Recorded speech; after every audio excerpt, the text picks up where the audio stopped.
Короче, такая вот проблема с Sanyo Action. Вот. У нас что-то трет у этого колеса. Оказалось, что вот оно.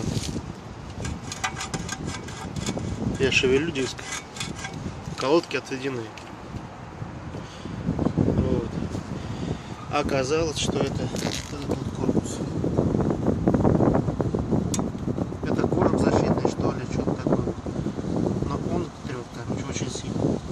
Его нужно отгибать. Не знаю, как он загнулся сюда. Но нужно его отгибать. И еще вторая проблема, из-за чего мы разобрали колесо. Потому что у нас вот такая вот колея образовалась. Колея это где-то миллиметр в глубину. Такая же выемка, где колея на самой колодке.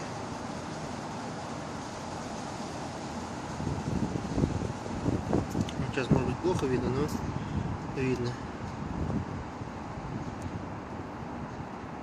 Колодки оригинальные нам поставили в Sanyo Action крылатской.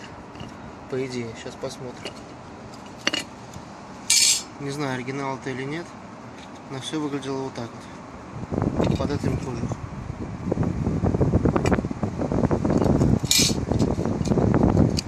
В общем, у нас скрип левого колеса. Думали, что какой-то камешек попал и выработал колею. Сейчас пока что она неизвестна, откуда она появилась. Вроде бы ничто не соприкасается.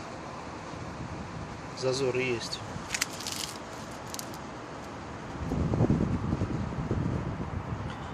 Но то, что эта хрень трет кожух этот защитный, это точно.